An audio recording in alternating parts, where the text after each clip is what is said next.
பிஸ்மில்லாஹிர்ரஹ்மானிர்ரஹீம்.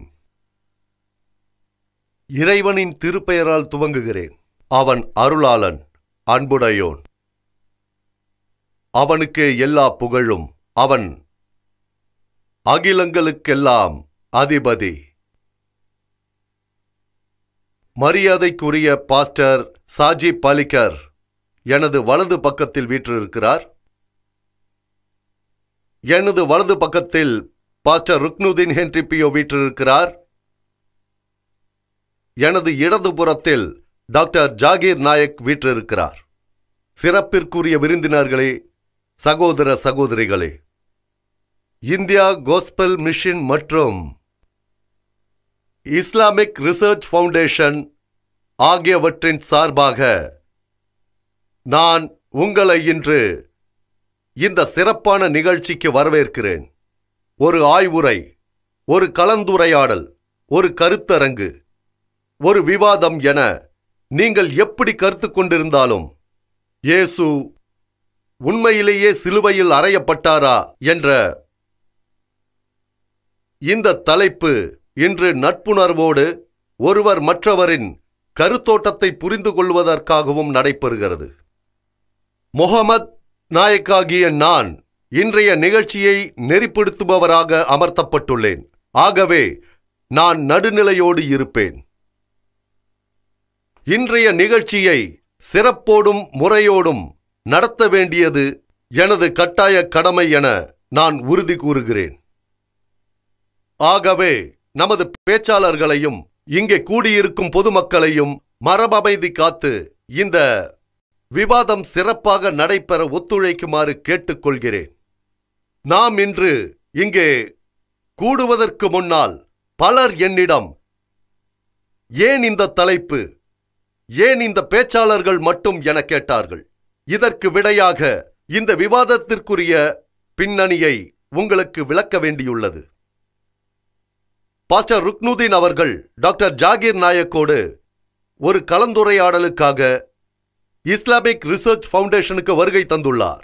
அது அவர்கள் இருவருக்கிடையே உள்ள தனிப்பட்ட கலந்துரையாடலாக இல்லாமல் இந்த தலைப்பில் ஒரு பொதுவான பகிரங்கமான விவாதமாக வசதியான ஒரு மண்டபத்தில் நடத்தப்பட்டால் பொதுமக்களும் அதை கேட்டு அதில் பங்கு பெற்று அவர்கள் பயன்பெறுவார்கள் என்றும், அவர்களே இந்த தலைப்பிற்கு இறுதி தீர்ப்பாளர்களாகவும் இருப்பார்கள்.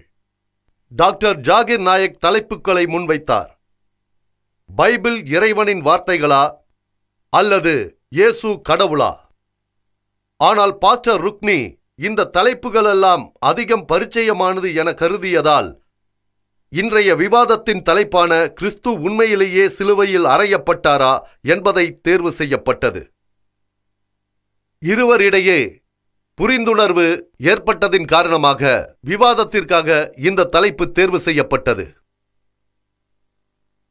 இருவரும் ஒப்புக்கொண்டு நெறிமுறைப்படுத்தியதின் அடிப்படையில் இந்த விவாதம் நடைபெறும். பாஸ்டர் ருக்னி முதலில் கிறிஸ்து உண்மையில் சிலுவையில் அறையப்பட்டாரா என்ற தலைப்பில் உங்களிடையே 45 நிமிடங்கள் பேசுவார். அதன் பிறகு டாக்டர் ஜாகீர் நாயக் அவர்கள் அதே தலைப்பில் 45 நிமிடங்கள் உங்களிடையே பேசுவார். அதன் பின் மறுப்புரை அமர்வு ஆரம்பமாகும். அதில் டாக்டர் ஜாகீர் நாயக் பேசியதை தொடர்ந்து பாஸ்டர் ருக்னி 15 நிமிடங்கள் தனது மறுப்புரையை தருவார். அதன் பின் பாஸ்டர் ருக்னி பேசியதை தொடர்ந்து டாக்டர் ஜாகீர் நாயக் தனது மறுப்புரையை நிகழ்த்துவார்.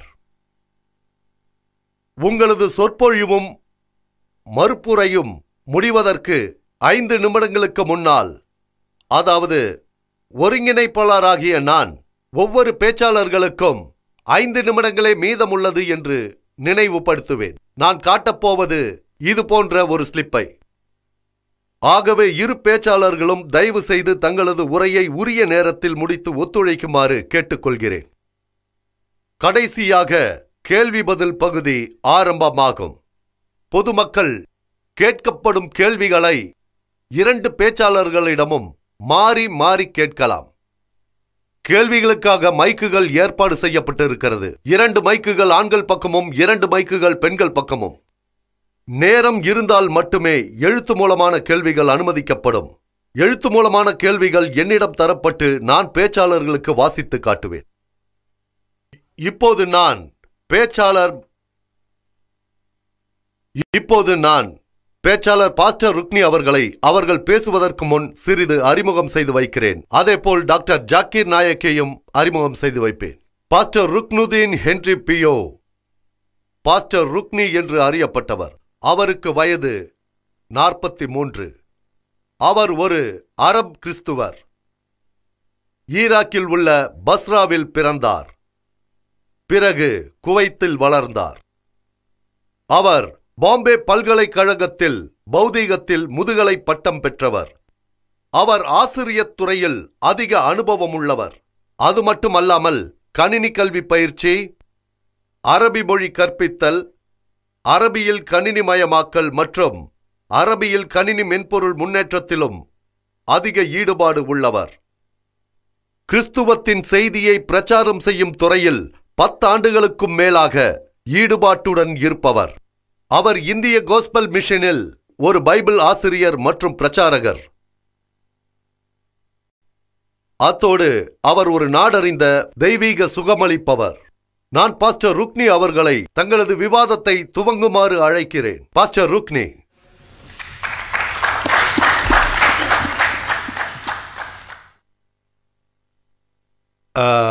ஒரு சிறு விளக்கம். எனது பெயர் ருக்னி என்று இருந்தாலும் அது ருக்னுதீன் என்பதன் சுருக்கம். ஆனால் ருக்னுதீன் என்று அழைப்பவர்கள் மிக குறைவு. எனது அதிகாரப்பூர்வ ஆவணங்களில் எனது பெயர் ருக்னி என்று இருப்பதால் ருக்னி என்று அழைக்கப்படுகிறேன். நிறைய செய்திகளை நாம் கலந்துரையாட முடியும், நிறைய விஷயங்களை பற்றி நாம் பேச முடியும். ஆயினும் நடைமுறையில் அது சாத்தியமில்லை. ஆகவே நாம் ஒரே ஒரு தலைப்பை தேர்ந்தெடுத்தோம். காரணம், மற்றவைகள் முடிவில்லாமல் போய்கொண்டே இருக்கும். பிறகு புரிந்துணர்வு மறைந்துவிடும். ஆகவே நாம் ஒரு தலைப்பை எடுத்துக்கொண்டோம். நீங்கள் கேட்கக்கூடும், நீங்கள் ஏன் இந்த தலைப்பை தேர்ந்தெடுத்தீர்கள்? நான் 3 தலைப்புகளை குறிப்பிட்டேன். அவைகளில் இந்த தலைப்பு தேர்ந்தெடுக்கப்பட்டது. காரணம், இந்த தலைப்பு கிறிஸ்துவ நம்பிக்கைகளில் இது முக்கியமானது. அதோடு முஸ்லிம்களுக்கும் கிறிஸ்தவர்களுக்கும் இடையில் பெரும் கருத்து வேறுபாட்டை கொண்டுள்ளது. எனவேதான் நான் மிஸ்டர் நாயக், டாக்டர் நாயக்கின் கருத்தின் அடிப்படையில் நாங்கள் இவற்றை மிக வெளிப்படையாக விவாதிக்கப் போகிறோம். ஆயினும் நட்புணர்வுடனும் புரிந்துணர்வுடனும் அது இருக்கும் என்று நான் உங்களுக்கு உறுதியளிக்கின்றேன். ஆகவே நாங்கள் வெளிப்படையாக செய்திகளை சொல்லி அதை நீங்கள் ஏற்றுக்கொள்வதையும் மறுப்பதையும் உங்கள் உரிமைக்கே விட்டுவிடுகிறோம். நாங்கள் பரஸ்பரம் அடுத்தவர் கருத்துக்களுக்கு மதிப்பளிப்போம். என்னுடைய கருத்துக்களை நீங்கள் மறுத்தால் உங்களுடைய அந்த உணர்வுக்கு மதிப்பளித்து அந்த மறுத்தலை ஏற்றுக்கொள்வேன். ஆகிய எனது கருத்துக்களை இங்கு சமர்ப்பிக்கின்றேன். இப்போது நான் சிலவற்றை பைபிளிலிருந்து எடுத்துச் சொல்கிறேன். நான் முழுக்க பைபிளிலிருந்து எடுத்துச் சொல்லப்போனால் ஒரு நாள் போதாது. ஏனெனில் சிலுவையை பற்றி பைபிளில் 100கணக்கான வசனங்கள் உள்ளன. ஆகவே நான் பைபிளிலிருந்து சிலவற்றை எடுத்து கூறுகிறேன். பைபிளில் அது எங்கிருக்கிறது என்ற விவரம் இல்லாமல் குறிப்பிடுவேன். ஏனெனில் என்னுடைய நோக்கம் உங்களை பைபிளை மனனம் செய்ய வைப்பதே. எந்த பகுதி என்பதை தெரியப்படுத்துவது இல்லை. அதன் பின்னணியில் உள்ள செய்திகளை உங்களுக்கு நான் தெரியப்படுத்துவதே. சிலுவையின் தெய்வீக தன்மையை குறிக்கும் அந்த வசனங்களின் உட்கருத்தை காட்டுவதே. கிறிஸ்தவ நம்பிக்கையில் சிலுவைக்கு முக்கியத்துவம் தரப்பட்டது ஏன்? என்ன காரணம்? சிலுவைதான் முக்கிய கருத்து. முதலில் சிலுவையை பற்றி விவரிக்க விரும்புகிறேன். ஜடப்பொருளாக இந்த சிலுவையை பற்றி பலர் அறிந்திருக்கிறார்கள். நான் எல்லோரையும் சொல்லவில்லை. பலர் கீழ்கண்டவாறு அறிந்திருக்கிறார்கள். எப்படியெனில், நான் ஜவேரி பஜாரில் ஒரு சிறிய நகைக்கடையில் ஒரு சிறிய தங்கத்தினை ஒளிவீசும் சிலுவை ஒன்றை வாங்கி எனது கழுத்தினில் அவர் அதை தொங்கவிட்டார். அது இப்போது ஃபேஷன். ஒரு சிலர் 17 கேரட், சிலர் 18 மற்றும் ஒரு சிலர் 21 கேரட்டில் நல்ல அழகான கவர்ச்சிகரமான தங்கள் உடைகளின் நிறத்துக்கு தக்கவாறு என்று பலவிதமாக இப்படித்தான் பலர் சிலுவையை புரிந்து வைத்துள்ளார்கள். கிறிஸ்தவர்களாக இருந்தாலும் சிலுவையை பற்றி அவர்கள் அறிந்து வைத்துள்ளது அவ்வளவுதான். பல ஆண்டுகள் வரை நானும் அப்படித்தான் இருந்தேன். நான் பிறந்து வளர்ந்தது எல்லாம் ஒரு பாரம்பரிய கிறிஸ்தவ குடும்பத்தில்தான். ஆயினும் சுமார் 16 ஆண்டுகளுக்கு முன்புதான் நான் ஒரு நம்பிக்கையுள்ள கிறிஸ்தவனாக மாறினேன். நான் இந்தியாவுக்கு வரும்பொழுது ஒரு நம்பிக்கையுள்ள கிறிஸ்தவனாக இல்லை. நான் இயேசு கிறிஸ்து மீது நம்பிக்கை கொண்டது இங்குதான். சிலுவை ஏன் கிறிஸ்தவ நம்பிக்கையின் மையமாக இருக்கிறது? பைபிள் சிலுவையை ஒரு கவர்ச்சி பொருளாக, மகிழ்ச்சியூட்டக்கூடிய அலங்கார பொருளாக அது காட்டவில்லை. உண்மையில் பார்த்தால் இப்போதைய காட்சிகள் பைபிளுக்கு நேர்மாறாக இருக்கிறது. பைபிளின் ஒரு பகுதி, அதாவது பழைய பகுதி, அவை யூதர்களின் ஆகமங்கள். பைபிளின் முதல் பாதி, அதை நாம் தமிழ் மொழியில் பழைய ஏற்பாடு என்று சொல்லுவோம். அதில் சிலுவை அழகானது இல்லை என்று குறிப்பிடப்படுகின்றது. வியப்பாக இருக்கிறது அல்லவா? அது கூறுகிறது சிலுவை கிறிஸ்தவ நம்பிக்கையின் மையமாக இருக்கிறது என்று. யார் கடுமையாக தண்டிக்கப்பட வேண்டியவர்களோ, யார் சாபத்துக்குரியவர்களோ, யார் சமுதாயத்திலிருந்து ஒதுக்கப்பட்டிருப்பார்களோ அவர்களை சிலுவையில் அறைய வேண்டும் என்று பைபிளின் முந்திய பகுதியான யூதர்களின் ஆகமத்தில் அது காணப்படுகின்றது.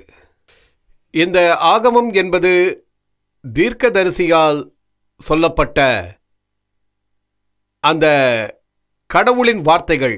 அதாவது சாபத்துக்குரிய அந்த மனிதனை மரத்தில் தூக்கிலிட வேண்டும் என்று கூறுகிறது. அந்த மரம் என்பது அதாவது சிலுவையை குறிக்கக்கூடிய வார்த்தை. ஆகவே இயேசுவின் வாழ்வில் சிலுவை ஒரு மகிழ்ச்சிகரமான ஒன்றல்ல. ஆயினும் அது சில காரணங்களுக்காக தேவை என்பதை நான் இப்பொழுது உங்களுக்கு விளக்கமாக கூறப்போகின்றேன். பைபிளை பற்றி நீங்கள் அறிந்திருப்பீர்கள், உங்களில் சிலர் அறியாமல் இருக்கலாம். ஆகவே தெளிவுபடுத்த விரும்புகிறேன். பைபிள் 2 பகுதிகளாக உள்ளது. அது முழுவதும் 66 புத்தகத்தின் 66 திரட்டுகள். அது சுமார் 4000 ஆண்டுகளுக்கு முன் எழுதப்பட்டது. இது ஒரு தனி புத்தகம் அல்ல, இது பல புத்தகங்களின் திரட்டுகள்.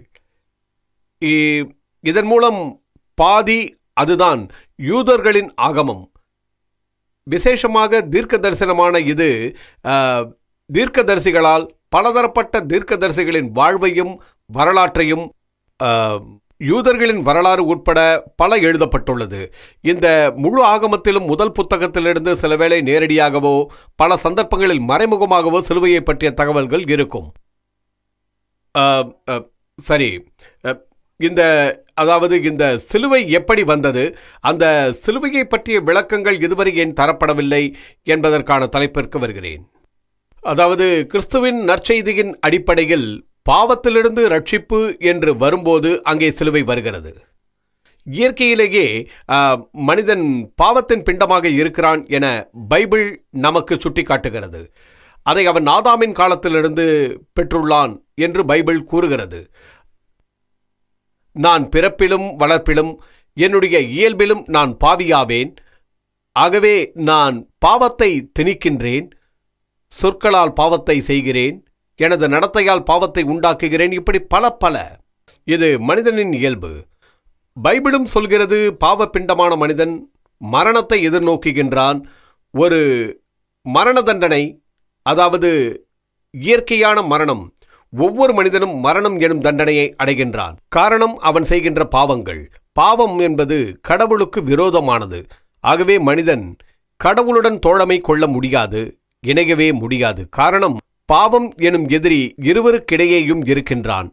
இப்போது என்ன நடைபெறுகிறது எனில், அந்த அளவு பயங்கரமான, தீவிரமான, அந்த அளவு மாபாதகமான பாவத்தில் இருந்து நான் மீட்சி பெற நாம் எதை செய்வதானாலும் அவைகள் மிக அற்பமானதாக, அது எனது வாழ்க்கையின் பாவங்களை அழித்துவிடக் கூடியது அல்ல. நான் ஏழைகளுக்கு தர்மம் செய்கின்றேன், அது ஒரு நல்ல செயல். ஆனால் அது என் வாழ்க்கையின் பாவங்களை போக்கிவிடாது. சரியா? அது ஒரு அழகான காரியம். பைபிள் அதை பரிந்துரை செய்கிறது. ஆயினும் அதை நாம் பின்பற்ற வேண்டியது நமது கடமை. பைபிளில் கூறியபடி வாழ்க்கையில் நடந்தால் அது ஒரு நல்ல செயல். அந்த நல்ல செயலுக்காக கடவுள் அவனை ஆசீர்வதிப்பார் என்று பைபிள் கூறுகிறது. சரி, இப்போது கடவுள் இயேசுவை அனுப்பினார். அவர் ஒரு குறைபாடற்ற நிறைவான மனிதர், ஒரு பாவமில்லாத மனிதர். அவர் பாவம் செய்யாமலே துயரத்தை ஏற்றுக்கொண்டார். ஒரே ஒரு விதிவிலக்கு, பாவம் அவருள் அண்டவே அண்டாது. அது அவரை மயக்கி வசப்படுத்த முயன்றது. ஆனால் அதற்கு அவர் சிறிதும் இணையவே இல்லை. ஆகவே சாவின் தண்டனை அவருக்கு மட்டுமே உரியது அல்ல, அது நம் அனைவருக்குமே உரியது. அவர் எப்பொழுதும் வாழ தகுதி உடையவர். அதுதான் இயேசுவின் ஆன்மீக நிலைப்பாடு. மனிதன் என்ற நிலையில் மற்றவர்களைப் போல அவரும் இந்த பூமியிலே நடந்தார். அவர் உணவுக்காக உழைக்க வேண்டியிருந்தது. மற்றவர்களைப் போல பலதரப்பட்ட செயல்களை செய்ய வேண்டியிருந்தது. ஆனால் ஆன்மீக நிலையில் அவர் சாக வேண்டியவரே அல்ல. ஏனெனில் பாவம் அவருள் நுழைவதில் வெற்றி அடையவில்லை. ஓகே, ஆகவே அந்த வகையில் அவர் ஒரு நிறைவான மனிதர். இப்போது இந்த இயேசு பொய்யான குற்றச்சாட்டின் பேரில் ஒரு பாவியாக தண்டனை பெற்று மரிக்க வேண்டுமென்ற கடவுளின் கட்டளைக்கு அவர் பணிந்தார். ஆகவே கடவுளின் திருப்திக்காக மரணிப்பது என்பது பாவத்திற்கு தரப்படுகின்ற ஒரு விலையாகும். அது மட்டுமல்ல, அவர் ஒரு நிறைவான மனிதர். சாவதற்குரிய தகுதியுடையவராக அவர் இருக்கவில்லை. சாவின் சுவையை பெறும் தன்மை இல்லாதவராக இருந்தும் அடுத்தவர்களின் பாவத்திற்காக பாவ பரிகாரமாக தன்னுயிரை அவர் ஈந்தார். ஆகவே அவர் கொடுத்த விலையானது பாவத்தை துடைத்தெறியக்கூடியதாகும். அனைவரும் தங்கள் வாழ்க்கையில் செய்யக்கூடிய தியாகங்கள் எல்லாம் வெற்றி பெறுவதில்லை. ஆயினும் இயேசு அவர் இயற்கையில் பாவக்கரை படிந்தவராக இல்லாமையால், அவரது இறுதி காலம் வரை அப்படியே இருந்தமையால் பாவத்திற்காக அவரது திருப்பலி கடவுளால் ஏற்றுக்கொள்ளப்பட்டது. ஆகவேதான் இயேசுவின் அந்த சிலுவை கிறிஸ்துவின் வாழ்க்கையில் மையமாக கருதப்படுகிறது. இயேசு இதற்காக பலியாக வேண்டிய அவசியம் என்ன? கடவுள் இதை முன்னமே அறிந்திருக்கிறார். ஆகவேதான் அவரது பலி அவர் மீது நம்பிக்கை கொள்வதற்கு ஒரு திறவுகோலாக அமைந்திருக்கிறது. அந்த பலி அவர்களின் உள்ளத்தை வசீகரித்து ஏற்றுக்கொள்ள வைக்கிறது. தங்களின் பாவம் போக்கப்பட்டு விட்டது என்பதற்கு அவர்கள் உரிமை உடையவர்களாக ஆகிறார்கள். அதே சமயம் அது அவர்களின் பாவத்திற்கு ஒரு பரிகாரமாக ஆகிவிட்டது. ஆகவேதான் கிறிஸ்து வாழ்வியலில் சிலுவை ஒரு மையமாக இருக்கிறது. ஆகவேதான் நீங்கள் கிறிஸ்து வாழ்வியலில் இருந்து சிலுவையை நீக்கினால் அவர்களின் முழு கிறிஸ்துவ நம்பிக்கையும் நீக்கிவிட்டதாக ஆகிவிடும். இங்கே இப்போதைய கருத்து வேறுபாடு என்னவெனில், பல மனிதர்கள், அவர்கள் முஸ்லிம்கள் மட்டுமல்ல, வேறு பல மக்களும் இயேசு சிலுவையில் அறையப்பட்டு கொல்லப்படவில்லை என்று ஆணித்தரமாக கூறுகிறார்கள். இது விஷயமாக நான் கூறுவதை விட டாக்டர் ஜாகிர் நாயக் என்னை விட மிக தெளிவாக அழகாக அதை சொல்வார் என்று நான் நம்புகிறேன். ஆனால் என்னுடைய பங்கிற்கு நான் இப்போது கூறுகிறேன், இயேசு சிலுவையில் அறையப்பட்டே பலியானார். நேரம் இடம் தரும் வரை எங்கள் வாழ்க்கையில் சிலுவை முக்கியமான மையத்தை கொண்டுள்ளது என்ற கருத்தை நான் சொல்ல விழைகிறேன். இயேசுவின் பலிதான் எங்களின் பாவ விமோசனத்திற்கு திறவுகோல். அதுவே எனது வாழ்க்கையின் பாவங்களை போக்கும். அது இறைவனின் இலவசமான ஒரு அன்பளிப்பு. கடவுள் தன்னையே விலையாக கொடுத்து விட்டார். கடவுளே விலையாக கொடுத்து விட்டார். அதனாலேயே அவர் எதை அளித்தாரோ அதுவே பாவங்களை போக்குவதற்கான வெகுமதி வாய்ந்த கைங்கரியமாகும். என்னால் கொடுக்கப்பட்டதை போன்றதல்ல, இது கரைபடிந்த பலியாகும். ஏனெனில் ஒரு பாவி தருகின்ற பலி கரைபடிந்த பலியாகும். ஆனால் இயேசு ஒரு நிறைவான மனிதர், அவரே பலியாகிறார். அப்படியே அவர் ஒரு பாவியாக இல்லாவிடனும் கூட அவர் பாவிகளுக்காக தன்னை பலியாக்கி கொண்டார். அது ஒரு ஆன்மீக தண்டனை. எப்படியெனில் அவர் கூறுகிறார், நீங்கள் அதற்காக பலியாக வேண்டாம், என்னிடம் ஒப்படையுங்கள், நான் அதை உங்களுக்காக செய்கிறேன். நான் இப்போது வேதாகமத்திலிருந்து சில வரலாற்று குறிப்புகளை உங்களிடையே வைக்கப் போகிறேன். இவற்றில் சில மறைமுகமாக இயேசுவின் மரணத்தையும் திருப்பலியையும் சொல்லும். மற்றும் சில விஷயங்கள் நேரடியாக விளக்கமாகவும் கூறும். சில விஷயங்கள் மறைமுகமாகவும் இருக்கும். ஆகவே நேரம் இடம் தந்தால் நான் அங்குமிங்குமாக சிலவற்றை உங்களுக்கு சுட்டிக்காட்ட விரும்புகிறேன். உங்களுக்கே தெரியும், பைபிளில் உள்ள 5 ஆகமங்களும் தீர்க்கதரிசி மோசேவால் எழுதப்பட்டது. இதில் முதல் ஆகமம் ஆதியாகமத்தில் கடவுள் உலகத்தை படைத்ததையும் பாபிலோன் போன்ற இடங்களில் முதல் மனித அபிவிருத்தியை படைத்ததையும் பற்றி இது விவரிக்கின்றது. இப்போது ஒரு விஷயத்தை குறிப்பிட விரும்புகின்றேன். உங்களில் சிலர் அல்லது பலர் உங்கள் பள்ளிகளில் ஆதாம் ஏவாள் கதையை படித்திருப்பீர்கள் அல்லது கேட்டிருப்பீர்கள். ஆதாமும் ஏவாளும் எப்படி படைக்கப்பட்டார்கள்? அவர்கள் கடவுளோடு தோழமை கொண்டவர்கள். ஆதாமுக்கும் ஏவாளுக்கும் கடவுளுக்கும் இடையில் எந்த தடுப்பும் இல்லை. ஆகவே கடவுளும் ஆதாமும் ஏவாளும் ஒருவரை ஒருவர் பார்த்துக் கொள்வார்கள், அவர்களுக்கிடையே பேசிக் கொள்வார்கள். அவர்களிடையே தோழமை இருந்தது. ஆதாம் ஏவாளுக்கும் படைப்பாளியான கடவுளுக்கும் இடையே ஒரு தன்மை இருந்தது. அது என்னவென்றால் அவர்களுக்கிடையே பாவம் இருக்கவில்லை. அது அவர்களிடம் பாவம் படிவதற்கு முன்னால் இருந்த நிலை. அதன் பிறகு தீய ஆவி வஞ்சனை செய்யும் முகமாக பாம்பின் உருவில் வந்து அவர்களை பாவிகளாக்குவதில் வெற்றி பெற்றது. வேதத்தில் குறிப்பிட்டுள்ளது போல தடை செய்யப்பட்ட சில கனிகளை அவர்கள் புசித்தார்கள்.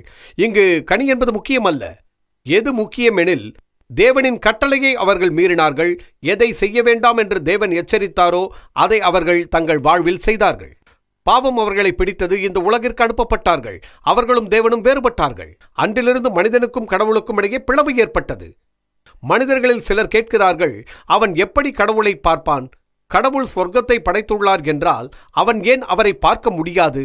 நான் ஏன் பாவங்களை செய்தேன்? மனிதர்களில் பலர் கடவுள் மீது தவறான பொய்யான கற்பித்தலை கூறுகிறார்கள். ஏனெனில் அவர்களை சுற்றிலும் கேடுகளை காண்கிறான். உண்மையில் கேடுகள் மனிதனால் உருவாக்கப்படுபவையே அன்றி கடவுள் காரணம் அல்ல. ஆனால் என்ன நடைபெறுகிறது? கடவுள் தனது நீதியில் நேர்மையாக இருக்கிறார். பாவங்கள் கடந்த காலங்களில் கடந்த நிகழ்வுகளில் ஒரு சின்ன விஷயத்தை உங்களுக்கு நான் வாசித்து சொல்கிறேன். எல்லாவற்றையும் அல்ல, ஒரு சிறிய பகுதி. ஆதாமும் ஏவாளும் கடவுளுக்கு எதிராக பாவத்தை செய்கின்றனர். ஆகவே தேவன் பாம்புகள் மீது கோபம் கொண்டார், ஏவாளின் மீதும் கோபம் கொண்டார், ஆதாம் மீதும் கோபம் கொண்டார். ஆகவே ஒவ்வொருவரும் பெரும் சாபங்களை கடவுளிடமிருந்து பெற்றார்கள். பாம்புகள் தன் காலமெல்லாம் புழுதியிலேயே ஊர்ந்து செல்ல வேண்டும் என்று அவர் சாபமிட்டார்.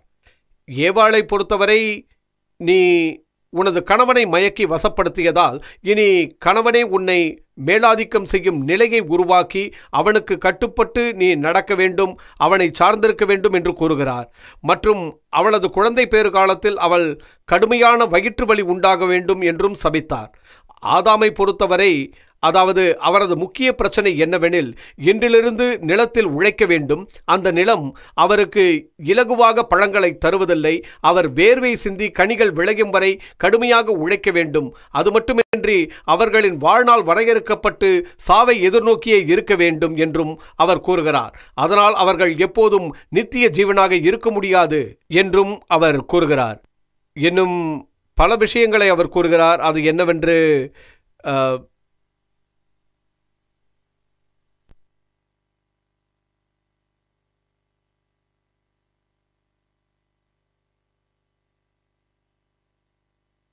கடவுள் ஆதாமுக்கும் ஏவாளுக்கும் பலதரப்பட்ட சாபங்களை விட்டபின், அதாவது நீங்கள் அந்த தகவல்களை அறிய விரும்பினால் நான் அதை வாசிக்கின்றேன். அது வேதாகமத்தின் ஆரம்பத்தில் ஆதியாகமம் அதிகாரம் 3 எஜமானாகிய கடவுள் ஆதாமையும் அவரது குடும்பத்தையும் ஏதேன் தோட்டத்திலிருந்து அவன் எடுக்கப்பட்ட மண்ணை பயன்படுத்த அவனை பூமிக்கு அனுப்பிவிட்டார். அத்தோடு தோட்டத்தின் கிழக்கே கெருபீன்களையும் ஒளிவீசி கொண்டிருக்கும் சுடரொளி பட்டயத்தையும் அவர் உருவாக்கினார். அது எல்லா பகுதிகளிலும் சுழன்று சுழன்று அவை ஜீவ விருட்சத்திற்கு போகும் வழியை காவல் செய்தது என்றும் அவர் கூறுகின்றார். இதை பற்றிய தகவல்கள் வேண்டுவோர் ஆதியாகமம் அதிகாரம் 3 வசனம் 23-24 பார்க்கலாம். அது மட்டுமல்ல, சுருக்கமாக கடவுள் அவர்கள் மீது பல விஷயங்களை புகுத்தி அடிப்படையில் மரணத்தையும் ஏற்படுத்தியதோடு அழகிய ஏதன் தோட்டத்திலிருந்து அவர்களை துரத்தினார். இந்த தோட்டத்தை நாம் சாதாரணமாக ஸ்வர்க்கம் என்கிறோம். உண்மையில் அது அவர்களுக்கு அனுபவிக்க இடப்பட்ட ஓர் அழகிய இடம். கடவுள் அவர்களை அந்த தோட்டத்திலிருந்து அகற்றி அந்த தோட்டத்தின் வாயிலில் தேவ தூதர்களை நியமித்திருக்கின்றார். அந்த தேவ தூதர்களில் பலதரப்பட்ட தன்மையுடையவர்கள் இருக்கிறார்கள். அவர்கள் அனைவருமே கெருபீன் என்று அழைக்கப்படுகிறார்கள். அவர்கள் கடவுளுக்கு நெருக்கமானவர்கள். ஆகவே கெருபீன்கள் தோட்டத்தின் வாயிலில் ஒளி வீசும் ஒரு மிகப்பெரிய வாளை வைத்திருப்பார்கள். அந்த வாள் வலது இடது மற்றும் எல்லா பகுதிகளையும் சுற்றி யாரும் அந்த தோட்டத்தில் புகுந்து விடாமல் காவல் காக்கும். நாம் அனைவரும் அந்த ஏதேன் தோட்டத்திற்கு செல்ல என்ன வழி? ஏதேன் தோட்டத்திற்கு நாம் செல்ல வேண்டுமானால் அந்த வாளை கடந்து செல்வதை தவிர நமக்கு வேறு வழியில்லை. ஏதேன் தோட்டத்தில் உள்ள அந்த வாள் யாரும் அந்த தோட்டத்தில் உள்ளே புகுந்து விடாதபடி காவல் காத்து கொண்டிருக்கும். கிறிஸ்துவனாகிய நான், ஆகமங்களின் தொடர்புடைய நான், ஏதேன் தோட்டத்தை பற்றி நினைத்தால் சாவையே பரிசாக பெற வேண்டும் என்று நான் வேண்டுவேன். கடவுள் மிகவும் நேர்மையானவர். அவரது நீதி அந்த வாள் யார் மீதாவது தாக்குவதை விரும்புகிறது. அவர் கூறுகிறார், ஆதாம் உள்ளே வரமாட்டார். வாள் ஏதேன் தோட்டத்தை காவல் காக்கிறது. அந்த வாள் யாராவது ஒருவருக்கு மரண தண்டனையை கொடுக்கப் போகிறது. அந்த தோட்டத்திற்குள் போனவன் யார்? அதை நாம் பின்னால் பார்ப்போம். இயேசு தன்னார்வத்தோடு பிதாவின் விருப்பத்தால் அந்த வாளின் வீச்சுக்கு பலியானார். அவர் பலியான பின்பு அந்த ஏதேன் தோட்டம் இன்று திறக்கப்பட்டு இருக்கிறது. கிறிஸ்துவர்களுக்கு மட்டுமல்ல, அது நம்பிக்கை கொண்ட அனைவருக்குமே அந்த ஏதேன் கதவு திறந்திருக்கிறது. இயேசு சொல்கிறார், நானே அதன் வாயில். இயேசு சொல்கிறார், நானே அதன் கதவு.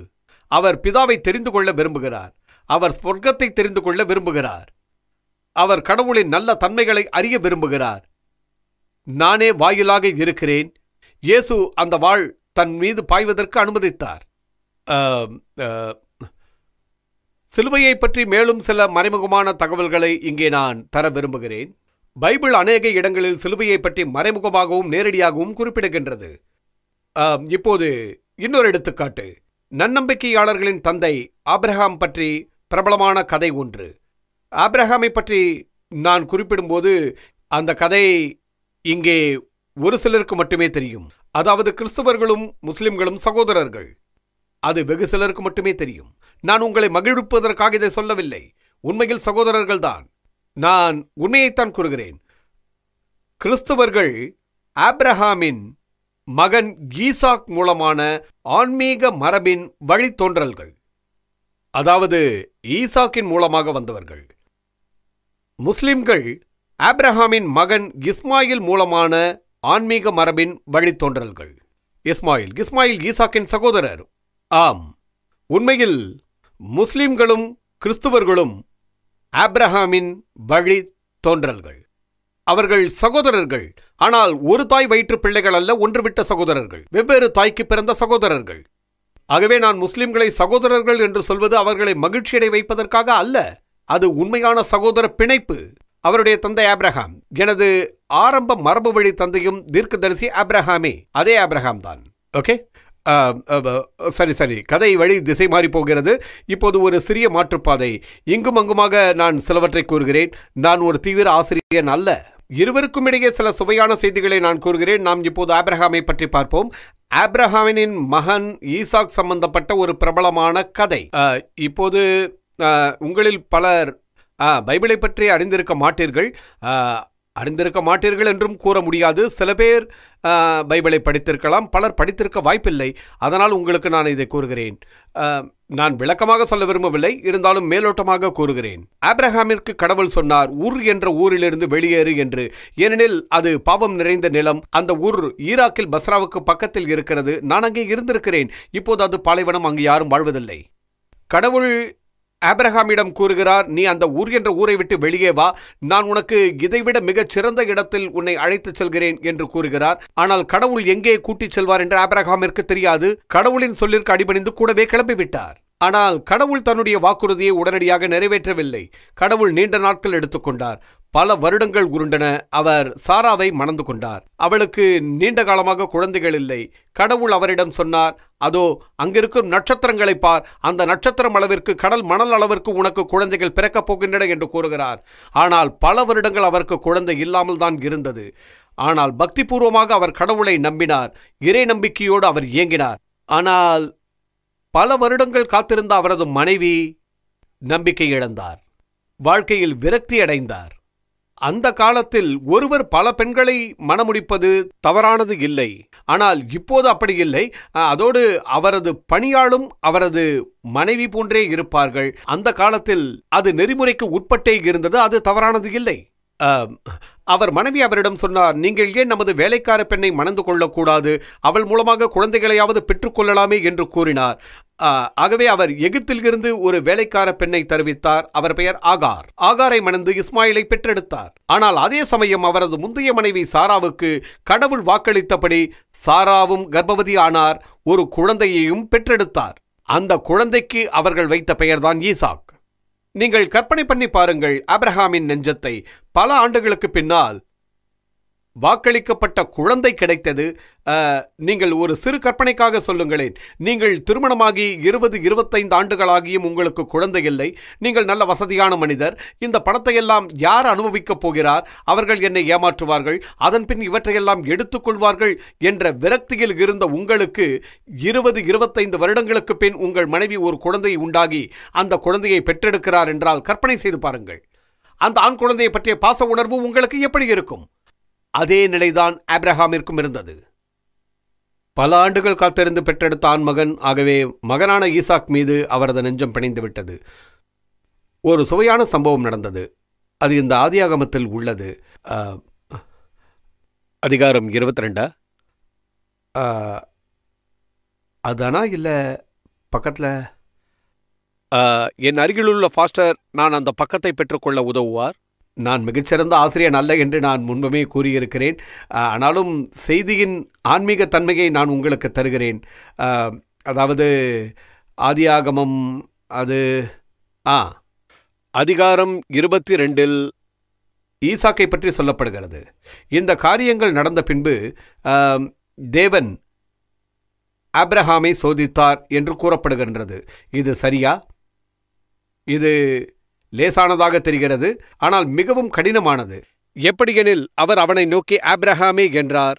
அவன் இதோ அடியேன் என்றான். அப்பொழுது அவர், உன் குமாரனும் உன் ஏகசுதனும் உன் நேசகுமாரனுமாகிய ஈசாக்கை நீ இப்பொழுது அழைத்துக்கொண்டு மோரியா நாட்டிற்கு போய் அங்கே நான் உனக்கு குறிக்கும் மலைகள் ஒன்றின் மேல் அவனை தகன பலியாக பலியிடு என்று கூறினார். கடவுள் அவனை தனக்கு பலி தர வேண்டும் என்று விரும்பினார். இப்போது நான் விஷயத்திற்கு வருகிறேன். இவற்றையெல்லாம் நான் முறைப்படுத்தி சொல்லவில்லை. சில விஷயங்களை மட்டும் உங்களுக்கு நான் புரியும்படி சொல்கிறேன். ஏனென்றால் நிறைய விஷயங்களை விரிவாக பேசுவதற்கு இப்போது நேரமின்மையால் நான் சில விஷயங்களை மட்டும் உங்களுக்கு குறிப்பிட்டு சொல்ல விரும்புகிறேன். ஆபிரகாம் தன் நெஞ்சத்தில் கவலை நிறைந்தவராக அதிகாலையில் எழுந்து பலிக்கு தேவையான எல்லா உபகரணங்களையும் எடுத்துக்கொண்டு, அதாவது கத்தி, நெருப்பு போன்றவர்களை சேகரித்து கொண்டு கடவுள் சொன்ன இடத்தை நோக்கி அவர் செல்கின்றார். அங்கே அவருடன் கூட்டிச் சென்ற 2 சேவகர்களையும் அங்கேயே நிறுத்திவிட்டு, அதாவது அவர் பின்னே வந்த சேவகர்களை அங்கேயே நிறுத்திவிட்டு செல்கிறார். தன் மகனை மட்டும் கடவுள் குறிப்பிட்ட முறையா என்ற மலைக்கு கூட்டிச் செல்கிறார். அங்கு வெகு சுவையான ஒரு சம்பவம் நடந்தது. அந்த நெகிழ்ச்சியான சம்பவத்தை பற்றி நான் இப்போது உங்களுக்கு சுருக்கமாக சொல்கிறேன். அப்போது ஈசாக் தன் தகப்பனாகிய ஆபிரகாமை நோக்கி, என் தகப்பனே என்று கூறுகிறான். அதற்கு அவர், என் மகனே இதோ இருக்கிறேன் என்று கூறுகிறார். அப்போது அவன், தந்தையே இதோ கட்டையும் நெருப்பும் இருக்கிறது. எவ்வளவு நெகிழ்ச்சியான கட்டம் பாருங்கள். நீங்களும் நானும் மட்டும்தானே மலையை நோக்கி போகிறோம். தகனபலிக்கு அவர்கள் வளமையாக கொடுக்கும் செம்மறியாடு அல்லது ஆட்டுக்குட்டி எங்கே என்று கேட்கிறான். இப்போது பாருங்கள் எப்படி இருக்கும் என்று. ஆபிரகாம் சொல்கிறார், மகனே, கடவுள் அவரே செம்மறியாட்டை தகன பலிக்கு தருவார் என்று கூறுகிறார். அதன் பிறகு இருவரும் மலையை நோக்கி நடந்து சென்றனர். இது ஒரு நெகிழ்ச்சியான செய்தி. எப்படி இருக்கிறது பாருங்கள். ஆபிரகாம் பக்தி சிரத்தையோடு பேசுகிறார். அவர் கூறுகிறார், கடவுள் அவரே காணிக்கைக்கு தருவார் என்று அவர் கூறுகிறார். அதாவது பலி பிராணியை கடவுளே தருவார் என்று கூறுகிறார். அதாவது தனக்கு தேவையான பலியை கடவுளே தீர்மானிப்பார் என்று அவர் நம்புகிறார். இப்போது பைபிளின் புதிய ஏற்பாட்டில், அதாவது கிறிஸ்துவ ஆகமத்தில், பைபிளின் மறுபாதியில் அதன் ஆசிரியர்கள் இந்த செய்தியை விரிவுபடுத்தி அவர்கள் கூறுகிறார்கள். ஆபிரகாம் பக்தி சிரத்தையோடு பேசுகிறார் என்று அவர்கள் கூறுகிறார்கள். அவர் ஈசாக்கோடு பேசும்போது அவர் நினைத்தார் கடவுள் இறந்தவரை உயிர்ப்பிப்பார் என்பதாக. ஆனால் அதுபோல்தான் நடந்தது. உண்மையில் கடவுள் இறந்தவரை உயிர்ப்பிக்கவில்லை. அது என்ன என்பதை நாம் இப்போது பார்ப்போம். அதாவது அவர்கள் மலையின் மீது ஏறினார்கள். கடவுள் அவரிடம் குறிப்பிட்ட இடம் வந்ததும் ஆபிரகாம் ஒரு பலிபீடத்தை உருவாக்கினார். அதில் கட்டைகளை முறைப்படி நிரப்பினார். ஈசாக்கை, அதாவது அவரது மகனை, பலிபீடத்தில் கிடத்தினார். மகன் ஓடவில்லை என்பதை அவர் கண்டார். அவன் உடம்பை பிணைப்பதற்கு அனுமதித்தான். இங்கே ஒன்றை கவனிக்க வேண்டும். அவன் பெரிய பையன், அவனால் ஓடிவிட முடியும். ஆனால் அவன் ஓடவில்லை. அடுத்து என்ன நடந்தது? ஆபிரகாம் தனது மகனை பலியிட கத்தியை தூக்கினார். ஆனால் கர்த்தரின் தூதர் வானத்திலிருந்து ஆபிரகாமே, ஆபிரகாமே என்று கூப்பிட்டார். அதற்கு ஆபிரகாம், இதோ இருக்கிறேன் என்றார். அப்போது அவர், உனது மகன் மீது உனது கையை போடாதே, அவனை ஒன்றும் செய்து விடாதே. அவனை உனது புத்திரன் என்றும் மகன் என்றும் பாராமல் எனக்காக பலியிட துணிந்ததினால் நீ தேவனுக்கு பயப்படுகிறவன் என்று அறிந்து கொண்டேன் என்று கூறுகிறார். ஆபிரகாம் தன் கண்களை ஏறெடுத்து பார்த்தார். இதோ அவருக்கு பின் புதரிலே தன் கொம்புகளில் சிக்கிக் கொண்டிருந்த ஒரு ஆட்டுக்கிடாவை கண்டார். ஆகவே ஆபிரகாம் சென்று அந்த ஆட்டுக்கிடாவை பிடித்து அவரது மகனுக்கு பதிலாக அதனை தகன பலி கொடுத்தார். அத்தோடு அந்த இடத்திற்கு ஏகோ வாயீரே, கர்த்தருடைய பர்வதம் என்றும் பெயரிட்டார். இப்போதும் கர்த்தருடைய பர்வதத்திலே பார்த்து கொள்ளப்படும் என்று சொல்லப்பட்டு வருகிறது. அதை போலவே அளிக்கப்பட்டது. இந்த பெரும் நாடகத்தின் சுருக்கம் என்னவெனில், அவருக்கு தேவனால் ஒரு பலிகடாவை தருவதாக சொல்லப்பட்டது. கடவுள் பலியை விரும்புகிறார். இடையில் நான் எனது வார்த்தைகளை போட்டு பொழிப்புரை செய்கிறேன். தேவன் பலியை விரும்பினார். ஒரு பலியின் தேவை இருந்தது. தேவன் பலியை விரும்பினார். ஆனால் பலிக்குரிய ஆடு எங்கே? தேவன் தன்னையே செம்மறி ஆடாக ஆக்கித் தந்தார். அதுதான் நடந்தது. தேவன் ஈசாக்கை விடுவித்தார். தேவன் ஈசாக்கை கொல்லக்கூட நினைக்கவில்லை. அவர் ரட்சிக்க விரும்புகிறார். தேவன் ஆபிரகாமை ரட்சிக்க விரும்புகிறார். அதுதான் வேதாகமத்தில் உள்ளது. தேவன் அத்தகைய குழந்தைகளை கொல்லும் தொழிலில் இல்லை. தேவன் ஈசாக்கை அவருக்கு அன்பளிப்பாக தந்தார். அதை மீண்டும் தான் எடுத்துக்கொள்ள விரும்பவில்லை. சரியா? ஓகே. தேவன் அவனது அற்புதத்தால் இதை செய்தான். கடைசி நிமிடத்தில் அதை தேவதூதன் மூலம் அவர் வாழ்க்கையின் மிக நெருக்கடியான காலகட்டத்தில் இந்த முடிவை எடுக்கிறார். அந்த முடிவுதான் அவர் ஈசாக்கை வேண்டாம் என்று கூறுகிறார். ஆகவே இங்கு கிறிஸ்தவர்களாகிய நாங்கள் அனைவரும் இதை இந்த கோணத்தில் தான் பார்ப்போம். நான் ஈசாக்கின் இடத்தில் இருந்து கொண்டு தேவன் என்னை சாவிலிருந்து பாதுகாத்தார் என எண்ணுவோம். இயேசுவை நம்புகிற எல்லோரும் தேவன் என்னை பாவத்தின் சாவிலிருந்து விடுவித்தார் என நினைப்பர். பாவத்தின் தண்டனை அல்லது தேவனின் நீதி வேண்டுவது பாவத்தின் பரிகாரம் பலியே என்பது. அப்படியானால் நான் செத்து நரகத்திற்கு போக வேண்டும். என்ன நடந்தது? கடவுள் உங்களுக்காக ஒரு பலியை தந்துவிட்டார். இயேசு கிறிஸ்து சிலுவையில் பலியானார். ஓகே, நீங்கள் ஒரு இயேசுவை சிலுவையில் பார்க்கிறீர்கள். அவர் மீது நம்பிக்கை கொள்கிறீர்கள். உங்கள் உள்ளத்தால் ஏற்றுக்கொள்கிறீர்கள். ஆகவே கடவுளின் நீதியானது திருப்தி கொள்கிறது. எனக்காக எந்த ஒரு மனிதனும் சாவது நல்லதல்ல. ஆனால் எனக்காக கிறிஸ்து மடிவது விசேஷமானது. பலர் ஒருவருக்கொருவர் மடிந்து கொண்டிருக்கிறார்கள். உதாரணத்திற்கு சொல்ல வேண்டுமானால், சில வேளை தன் மனைவிக்காக கணவன் மடிகிறான். ஏனெனில் அவன் மனைவியின் மீது அந்த அளவுக்கு அன்பு செலுத்துகிறான். அந்த அன்பின் வெளிப்பாடே அவனை மரணமடைய தூண்டுகிறது. அது மிக உயர்ந்த அழகிய நடைமுறைதான். ஆனால் நான் பாவத்திலிருந்து மீட்சி பெறுவதை பற்றி பேசுகிறேன். நரகத்திற்கு கொண்டு சேர்க்கும் பரலோக தீர்ப்பிலிருந்து மேலும் விஷயமாக பேசுகிறேன். ஆனால் எந்த தியாகமும் சரிவராது, சரியே வராது. ஆகமத்தின் புதிய ஏற்பாடான கிறிஸ்துவ பகுதியில் தேவன் எங்களை நம்பச் சொல்கிறார்.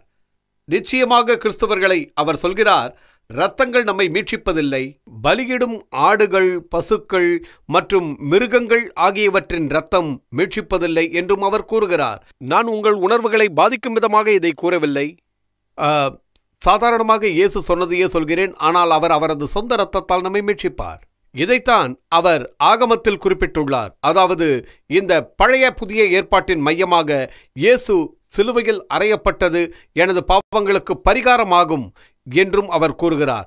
கடவுளின் பார்வையில் பட்டியல் இடப்பட்ட பாவங்களுக்காக நான் தண்டிக்கப்பட வேண்டியவன் என்றும் இயேசு சொல்கிறார்.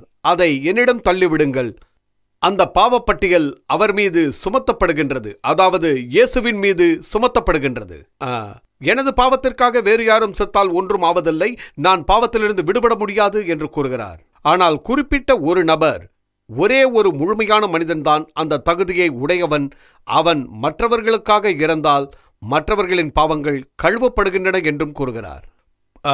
பழைய ஏற்பாட்டில் பல விஷயங்கள் எழுதப்பட்டுள்ளன. ஆம், பல செய்திகள். நான் அவற்றையெல்லாம் இங்கே உங்களுக்கு வாசித்து காட்டப் போவதில்லை.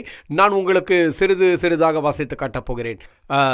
இன்னும் எவ்வளவு நேரம் இருக்கிறது என்று அறிய விரும்புகிறேன். சரியாக 13 நிமிடங்கள். 13 நிமிடங்கள். ஆமாம். ஓ, அவ்வளவுதானா? ஓ, அப்படி என்றால் நான் இன்னும் வேகமாக பேச வேண்டும். சரி, ஆம், அ, அ, பழைய ஏற்பாட்டில் தேவன் சிலுவையை பற்றி சில குறியீடுகளை கூறுகிறார். அ, அதாவது எகிப்திலிருந்து காப்பாற்றப்பட்ட யூதர்களின் கதையை பற்றி உங்கள் அனைவருக்கும் தெரியும். அதாவது யூத சமுதாயத்தின் வரலாற்றில் வெகு பிரபலமான கதை அது. அந்த கதை உங்கள் அனைவருக்கும் தெரிந்திருக்கும் என்று நான் நினைக்கிறேன். பல நூற்றாண்டுகளாக எகிப்து அடிமைப்பட்டிருந்தது. ஒரு நாள் தேவன் அங்கே வந்தார். அவர்களை தெய்வீக அற்புத தன்மையால் காத்தார். அவர் அவர்களுக்கு அந்த இரவில் ஒரு குறியீட்டை சொன்னார். நான் உங்கள் பகைவர்கள் எல்லோரையும் சாகடித்து விடுகிறேன், அவர்கள் குழந்தைகளை காப்பாற்றுகிறேன். ஒரு நிறைவான செம்மறியாட்டை, களங்கமில்லாத நோயற்ற, அதாவது கண் குருடில்லாத ஒரு செம்மறியாட்டை எனக்கு பலி செய்து அதனுடைய இரத்தத்தை எடுத்து உங்கள் வீட்டின் கதவுகளில் தடவுங்கள். இரவில் சாவின் தேவதூதர் வருவார்.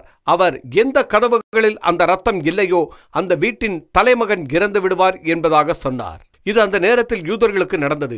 அவர்கள் அதற்கு உடன்பட்டார்கள். அவர்கள் தங்கள் வீட்டு வாயில்களில் இரத்தத்தை பூசினார்கள். அந்த யூத சமூகம் அந்த இரவில் எகிப்தை விட்டு நீங்குவதற்கு அனுமதிக்கப்பட்டனர்.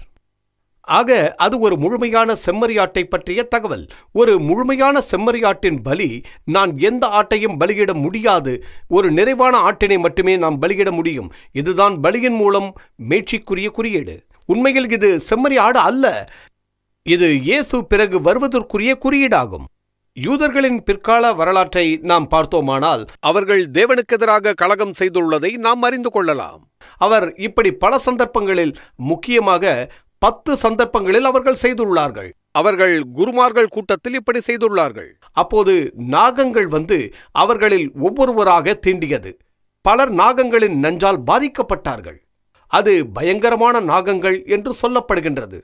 அப்போது தேவன் மோசஸிடம் வெகு அதிசயமான செயல்களை செய்ய சொன்னார்.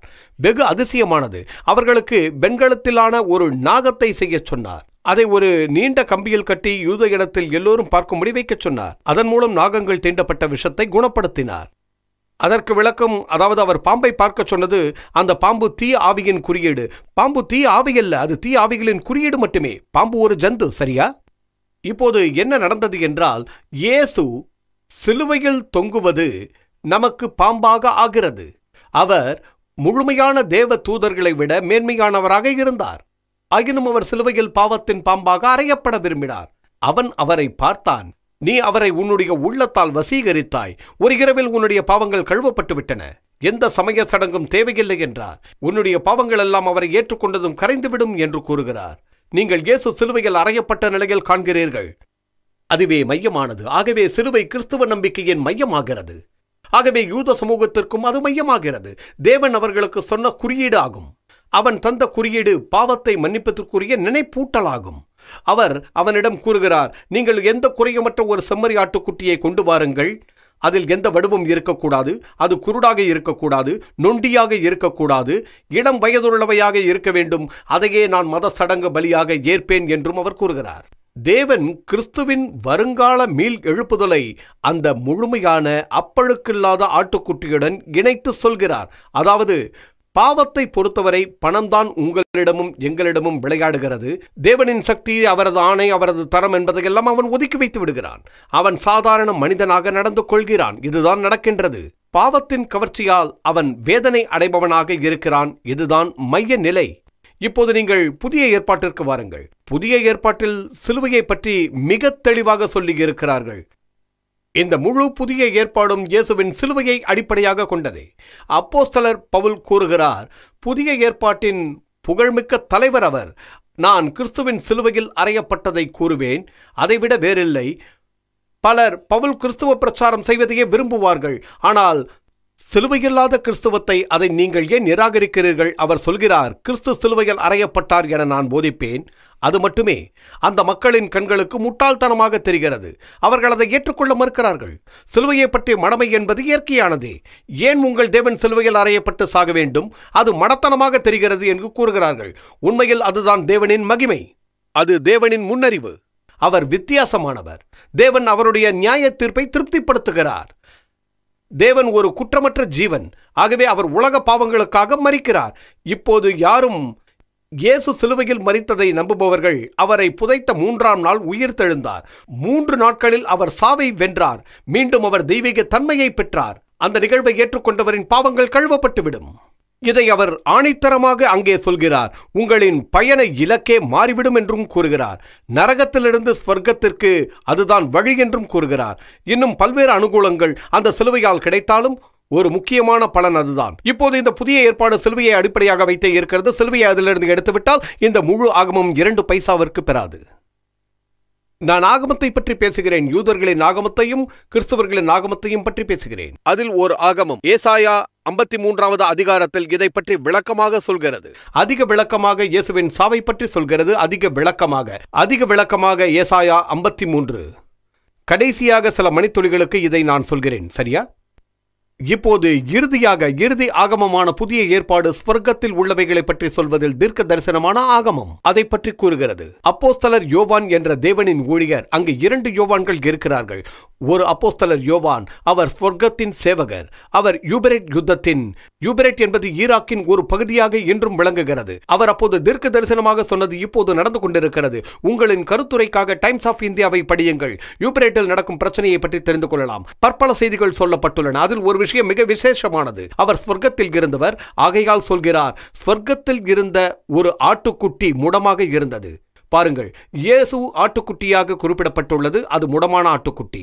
ஆயினும் இயேசு உடல் ரீதியாக ஆட்டுக்குட்டி அல்ல. அவர் ஓர் ஆட்டுக்குட்டியும் கிடையாது. அவர் ஒரு மனிதர், சரியா? ஆனாலும் அவர் உருவத்தில் கடவுளின் நிறைவான ஆட்டுக்குட்டி. யூதர்களின் முழு வரலாற்றிலும் புதிய ஏற்பாட்டின் முழு பகுதியிலும் தேவன் இயேசு ஒரு ஆட்டுக்குட்டியாகவே குறிப்பிடப்படுகிறார். ஸ்வர்க்கத்தில் அவர் ஆட்டுக்குட்டியாகவே குறிப்பிடப்படுகிறார், அதுவும் முடமானதாக. ஆகவே நீங்கள் கிறிஸ்துவ நம்பிக்கையிலிருந்து சிலுவையை எடுத்துவிட்டால் அது கிறிஸ்துவ நம்பிக்கையே இல்லை. நான் செய்யக்கூடியவைகளையும் செய்யக்கூடாதவைகளையும் ஒரு பட்டியல் வைத்திருக்கிறேன். அவை மட்டுமே இரட்சிப்பு என்று அவர்கள் அறிவார்கள். அது பாவத்திலிருந்து மீட்காது. அங்கு ஒன்றுமே கிடையாது. சிலுவையே மிகவும் மையமானது. சிலுவையே முக்கியமானது. தேவன் மரித்து என்னை ஒட்டியே பாருங்கள். அவர் ஸ்வர்க்கத்தை விட்டு மீண்டும் கீழே இறங்கி வர விரும்புகிறார். நோவினையில் சிக்கியிருக்கும் அவரது மக்களிடம் வர விரும்புகிறார். அவரது விருப்பம் சரியானதா இல்லையா என்பதை நாம் ஆராய்ச்சி செய்வதை விட்டுவிட்டு நீங்கள் அவரை விசுவாசியுங்கள். உங்கள் வாழ்க்கையில் ஏற்பட்ட சாபங்களான கெட்ட பழக்கங்கள், மோசமான நடவடிக்கைகள் அத்தனையுமே போய்விடும். இயேசு அவற்றையெல்லாம் இல்லாமல் ஆக்குவார். நீங்கள் சொல்ல வேண்டியது அவருக்கு ஆம் என்று சொல்ல வேண்டும். நீங்கள் உங்கள் இல்லத்திற்கு சென்று இன்று இரவு அவரை தியானியுங்கள். பாவத்திலிருந்து விமோசனம் பெறுவீர்கள். நான் நினைக்கிறேன் நேரம் முடிந்து விட்டது என்று. இன்னும் 5 நிமிடங்கள் பாக்கி இருக்கிறது. இந்த 5 நிமிடத்தில் நான் சில அற்புதங்களை செய்து காட்டப் போகிறேன். இருந்தாலும் நான் எதை பற்றி அங்கேயே வைத்து விடுங்கள். இதை அங்கே வைத்து விட வேண்டும். ஆமாம், மேஜை மீது வைத்து விடுங்கள். இந்த 5 நிமிடத்தில் நான் பேசுகிறேன். அதாவது இப்போது சிலுவையை பற்றி மெய்மையின் மூலக்கூறுக்குரிய சான்று யூத ஆகமமான மற்றும் புதிய ஏற்பாடாகிய கிறிஸ்தவர்களின் ஆகமமான வேதாகமத்தில், அதாவது பைபிளில் இதை பற்றி மறைமுகமாகவும் நேரடியாகவும் குறிப்பிடப்பட்டுள்ளது. அது மட்டுமல்ல, சிலுவையை பற்றியும் மறைமுகமாகவோ நேரடியாகவோ கூறியிருக்கிறார்கள். இவை வாராந்த சேவைகள் வெகு குறைந்த செலவில் நடக்கின்றன. பாம்பேயில் பல இடங்களில் இது கிடைக்கிறது. உங்களுக்கு தெரியவில்லை எனில் நாங்கள் பின்னால் அதை தருவோம். இயேசு இறந்தார், அவர் தண்டிக்கப்பட்டு இறந்தார் என்பதெல்லாம் வேதாகமத்தில் இல்லை என்பதை உங்களுக்கு நான் சொல்கிறேன். அது பைபிளில் இல்லை.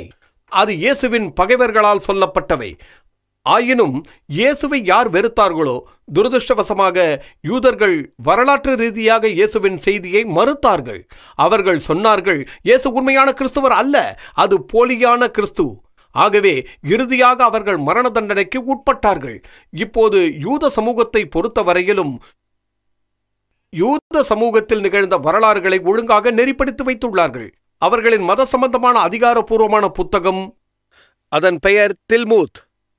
உங்களில் சிலர் அதை கேள்விப்பட்டிருக்கலாம். அந்த தில்மூத்தின் வசனங்களை பார்த்தால் இயேசுவின் 2000 ஆண்டு காலகட்டத்தில் இயேசு சாவிற்கு உட்படுத்தப்பட்டார் என்று கூறுகிறது.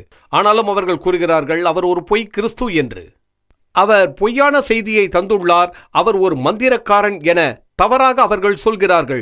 ஆனால் ஒரு செய்தியை அவர்கள் ஆணித்தரமாக கூறுகிறார்கள். அது மத சம்பந்தப்பட்டதல்ல, அது அவர்களின் தனிப்பட்ட கருத்து. ஆனால் ஒரு செய்தியை அவர்கள் சொல்கிறார்கள், அதுவும் ஆணித்தரமாக சொல்கிறார்கள். வெளியில் உள்ள தகவல்கள் இயேசு சாவார் என்றும் கூறுகிறார்கள். இது சிலுவையை பற்றிய முன்னறிவிப்பு வரலாறாகும். இந்த வரலாறு கிறிஸ்தவர்களின் புனித ஆவிக்கு சாட்சியாகும்.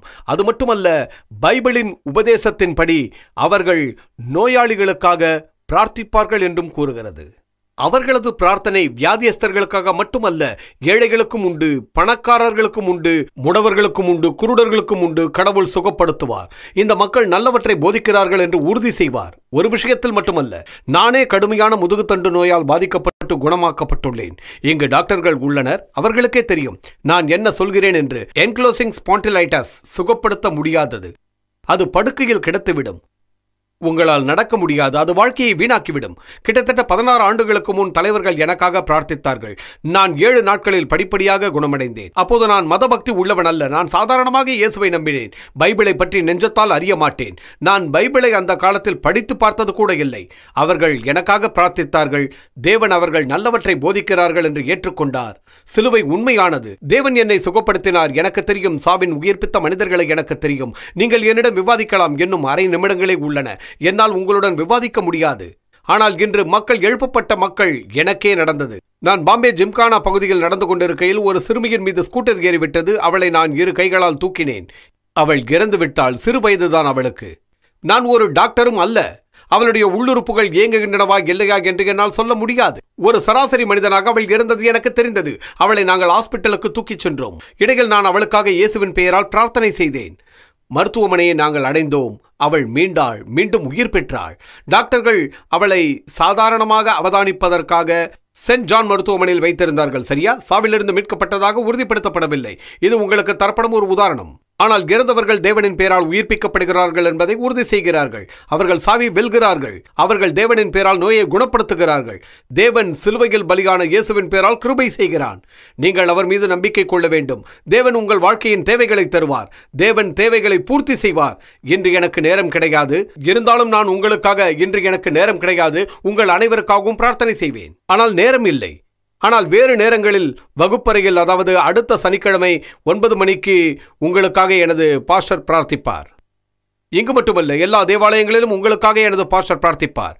நாங்கள் மிக உயர்ந்தவர்கள் அல்ல. நாங்கள் மிக பெரும் சுகப்படுத்துவர்களும் அல்ல. நாங்கள் வெறும் சாதாரண மக்களே. நான் சாதாரண டியூஷன் எடுக்கும் மனிதன். நான் வீட்டுக்கு சென்று டியூஷன் எடுப்பவன். நான் பெரிய மனிதன் அல்ல.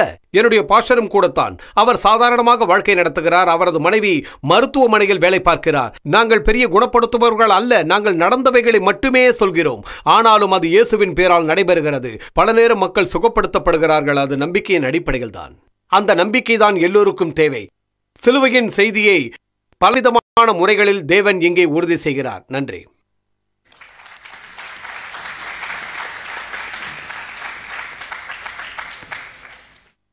உங்களின் அறிமுக உரைக்கு நன்றி பாஸ்டர் ருக்னி.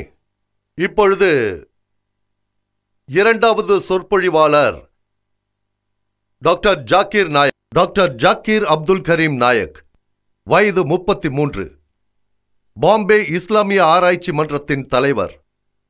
தொழில் ரீதியில் ஒரு ஆங்கில மருத்துவரான அவர் இஸ்லாத்தை பற்றிய முறையான விளக்கங்களை தருவதிலும் அதை பற்றிய தவறான கருத்துக்களை களைவதிலும் தன் வாழ்க்கையின் முக்கிய பணியாக கொண்டுள்ளார். அவர் ஒரு ஆர்வமிக்க இஸ்லாமிய மற்றும் மதங்களிடையே ஒப்பீடு செய்யும் கலையிலும் மாணவராவார்.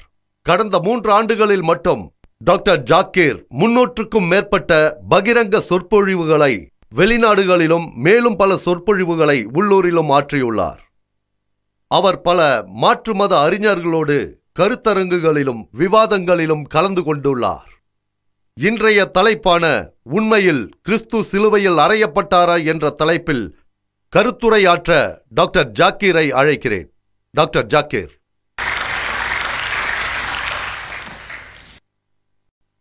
அல்ஹம்துலில்லாஹ். அணிந்திருந்தார். அவர் ஆவியாக இருந்திருந்தால் தோட்டக்காரனாக வேடமணிய வேண்டிய அவசியம் என்ன? யூதர். ஜஸக்கல்லா ஹயர். இப்போது நாம் 2ஆம் பகுதியான மறுப்புரைக்கு வந்துள்ளோம். நான் பாஸ்டர் ருக்னி அவர்களை தனது மறுப்புரையை துவங்க அழைக்கிறேன். 15 நிமிடங்கள் தரப்படுகின்றது. பாஸ்டர் ருக்னி. நன்றி. உங்களின் கருத்துக்களுக்கு நன்றி ஜாகீர் அவர்களே. தர்க்கவியலுக்கு பொருத்தமற்ற நிறைய கருத்துக்களை, சில விஷயங்கள் சொற்களின் உட்கருத்தையே கடந்ததாக உள்ளது.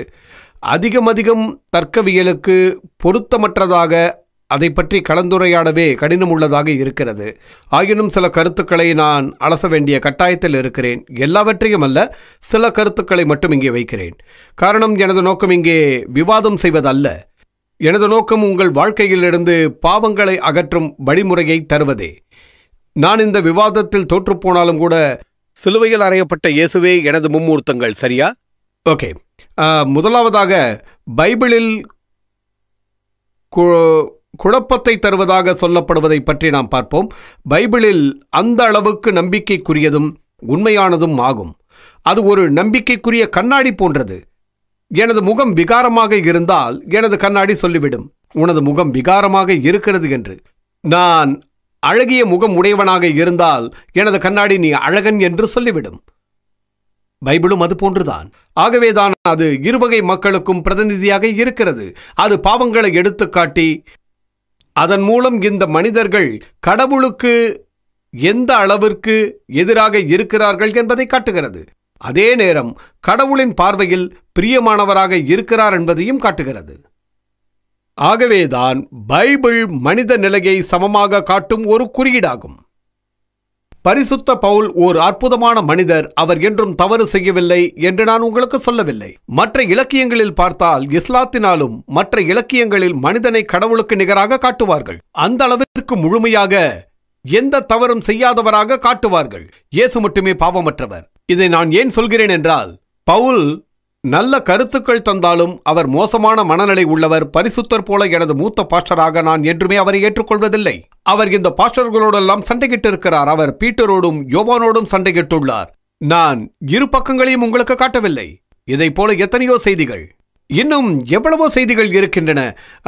அதாவது நீங்கள் பார்த்தீர்களே ஆனால் தீர்க்கதரிசி கடவுளின் சேவகர் ஜோசப், அவருடைய தனிப்பட்ட வாழ்க்கையில் அவர் நற்செய்திகளை கூறுபவர்.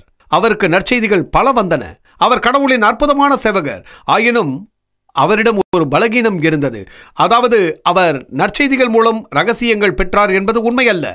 இப்படி பலர் அவர்கள் நல்ல தன்மை உள்ளவர்களாகவும் இருந்தார்கள், மோசமான தன்மை உள்ளவர்களாகவும் இருந்தார்கள். பைபிள் யாரையும் முழுமையானவர் என்று உங்களுக்கு காட்டாது. நல்லவற்றையும் தீயவற்றையும் மட்டுமே உங்களுக்கு காட்டும். இயேசு மட்டும்தான் எப்போதும் கடவுளுக்கு எதிராக பாவம் செய்யாதவர். அவர் சிறுவனாக இருக்கும்போது கூட தன் பெற்றோருக்கு கீழ்ப்படிந்தார். அவர் எனது 16 வயது 12 வயது மகன்கள் எதிர்பார்ப்பதைப் போல அவர்களுடன் கூட்டிச் செல்வதில்லை. மீண்டும் அவர்கள் திரும்பி வந்ததும் அவரை அவர்கள் மறுத்தார்கள். அவர்களை அவர் பின்பற்றினார். அவர் கல்வி கற்றார். சாதாரண மனிதனைப் போல கற்றார் என்று பைபிள் கூறுகிறது. ஆகமம் ஹீப்ருவில் அவர் கற்றார். கீழ்ப்படிதலை கற்றார். அது இயற்கையாகவே அவரிடம் இருந்தது. அவர் கடவுளுக்கு எதிராக பாவங்களை செய்யவில்லை, சரியா? ஆகவே பைபிள் நம்பிக்கைக்குரிய விதத்தில் நல்லதையும் தீயதையும் பதிவு செய்துள்ளது. பைபிளை ஒரு மனிதன் படித்தால் அவன் எப்படி மாறுகிறான் என்பதை காணலாம். பைபிளை படித்ததனால் மனிதன் எப்படி அற்புதமாக மாறுகின்றான். அது மட்டுமல்ல, வாழ்க்கையில் ஒரு குற்றவாளியான பவுல் ஒரு பரிசுத்த பவுலாக மாறினார். கடவுள் நம்மில் ஒவ்வொருவரையும் மாற்றுவார். ஒரு சாதாரண, அதாவது படிப்பறிவில்லாத மீனவன் உலகின் தலைவராக வர முடியும். இதை நான் வாதத்திற்காக சொல்லவில்லை. நீங்கள் பைபிளில் படியுங்கள். அதாவது PhD படித்தவரோ அல்லது MSc படித்தவரோ இல்ல சில டிகிரிகள் படித்தவர்களோ அல்லது கல்வி அறிவில்லாத சாதாரண மனிதன் கூட அந்த நிலையை அடைய முடியும். உதாரணத்திற்கு யோவான், அவன் எப்படி படித்தானோ அதை போலவே செய்தான். அவன் உலகம் முழுவதையும் துறந்தான், சரியா? இதுதான் பைபிளின் தன்மையாகும். இரண்டாவதாக, பைபிள் முழுக்க பலவித சங்கேத குறிகளால் தெரிவிக்கும் தன்மை உள்ளது. கடவுள் பல விஷயங்களை சங்கேத குறிகளால் கூறுகிறார், சரியா? அதாவது அது ஒரு வகை.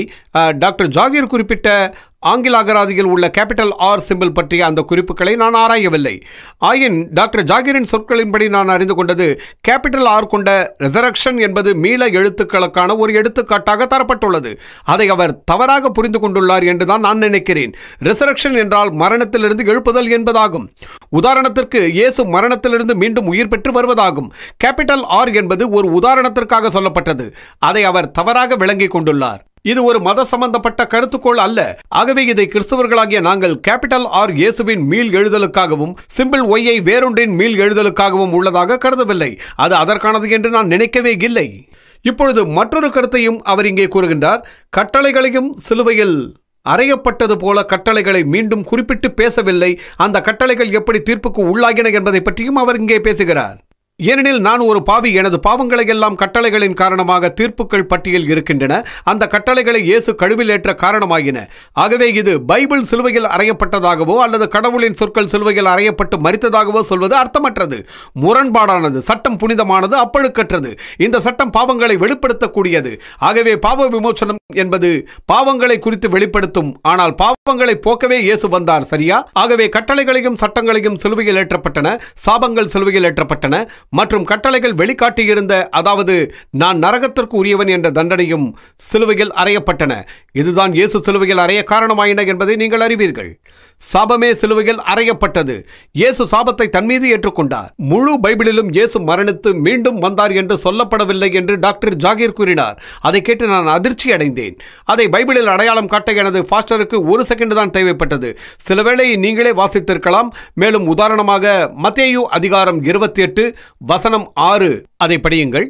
அதன் பிறகு அது தொடர்பான மற்றொரு வெளிப்படுத்தல் ஆகமம், அதாவது அதிகாரம் 1 வசனம் 18 பாருங்கள்.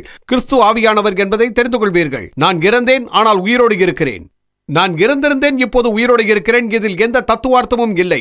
ஒரு இறந்த மனிதன் இப்போது உயிரோடு இருக்கிறான், வேறொன்றும் இல்லை.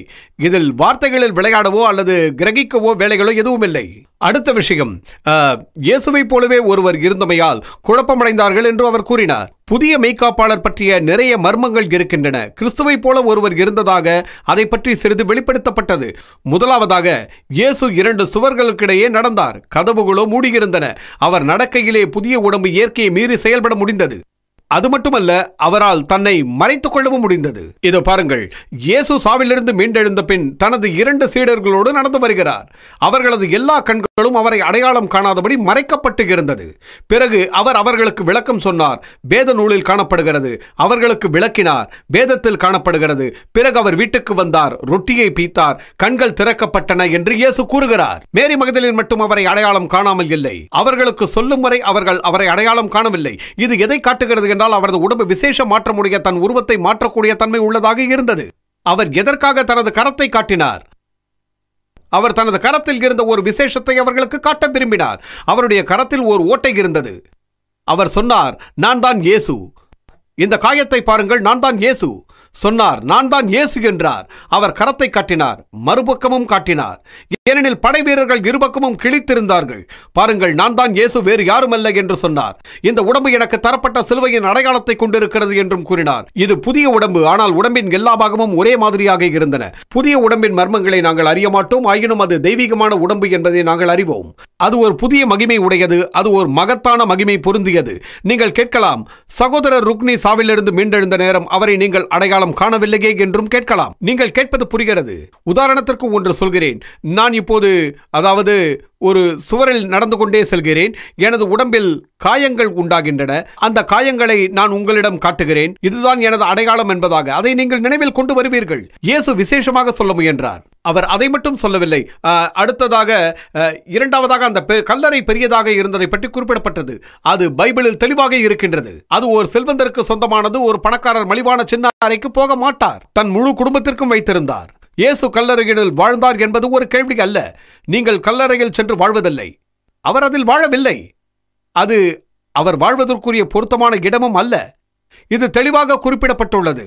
அந்த கல்லறை பணக்காரரால் தரப்பட்டது. அந்த பணக்காரர் தனது குடும்பத்திற்காக விசாலமான அழகிய கல்லறையை அமைத்திருந்தார் என்பதை நீங்கள் அறியலாம்.